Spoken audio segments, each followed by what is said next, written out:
బయలుదేరి మేము భీమాశంకర్ చూసుకొని ఇప్పుడు త్రయంబకం వచ్చామండి. ఇది ఉత్తర మహాద్వార దర్శనం. ఇవాళ భోగి రోజు మేము ఇప్పుడు చేసుకోబోతున్నాము. లోపలికి వెళ్తాము. అక్కడ ఫోన్ ఎలా ఉంటే ఓకే చూపిస్తాను, ఏమైనా లేకపోతే మాకు తర్వాత మీకు అంతా చెప్తాను ఇక్కడ విషయాలు. అతి పురాతనమైన ఈ టెంపుల్ కూడా ద్వాదశ జ్యోతిర్లింగాల్లో ఒకటైన త్రయంబకేశ్వరుడు. బ్రహ్మ విష్ణు మహేశ్వరులు మూల విరాట్గా ఉంటాడండి. శివలింగంలాగా కనబడదు, లోపల గర్భగుడిలో తీయకూడదు కదా, అందుకనే నేను మీకు ఇది చెప్తున్నాను. 3 పొయ్యి పెక్కిళ్ళలాగా 3 పక్కల 3 చిన్న చిన్న కోన ఆకారాల్లో వచ్చి చూసిన వాళ్ళకి తెలుస్తుంది, చూడలేని వాళ్ళు ఎవరైనా ఉంటే వాళ్ళకి అర్థమవుతుంది.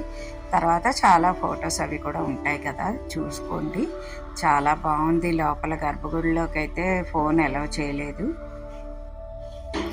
మేము టెంపుల్ దగ్గరికి చేరే ఆ సమయానికే కరెక్ట్గా పల్లకీ సేవ అవుతోందండి.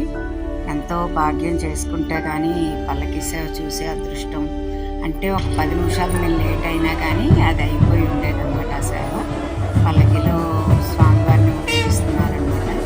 మేము అది చూసి చాలా ఆనందపడ్డాం. ఆ తర్వాత దర్శనం క్యూ లోపలికి వదిలేరనమాట. నాసిక్ అన్నా త్రయంబకం అన్నా ఇంకొకటే అన్నట్టు. నాసిక్ ఒక పెద్ద సిటీ, దానికి కొంచెం ముందుకు వెళ్ళగానే ఈ త్రయంబకేశ్వరుడు అనమాట. అంటే బ్రహ్మ విష్ణు మహేశ్వరులు ముగ్గురు కలిపిన ఏకరూపం అనమాట త్రయంబకేశ్వరుడు అనే పేరు. ఇంకా చాలా బాగుందండి. చుట్టూ చూసారా, మీకు లోపల వ్యూ చూపించాను కదా, అలాగే ఇది మొత్తం బయట వ్యూ అనమాట, బయట నుంచి తీసిన వ్యూ. ఇంకా పండగలని కాబోలు చాలా రష్ ఉంది. ఊర్లోకి వెళ్ళడానికి కూడా చాలా ట్రాఫిక్ ఉంది. ఎలాగో మెల్లిగా వెళ్ళామనుకోండి.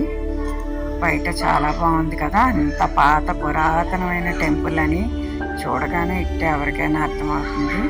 మరి ద్వాదశ జ్యోతిర్లింగాలు ఇప్పుడే ఏర్పడినవి కావు, చాలా సంవత్సరాల క్రితం, శతాబ్దాల క్రితం అనుకుంటాను ఏర్పడినవి కదా, అందుకే ఎంత పాత టెంపుల్.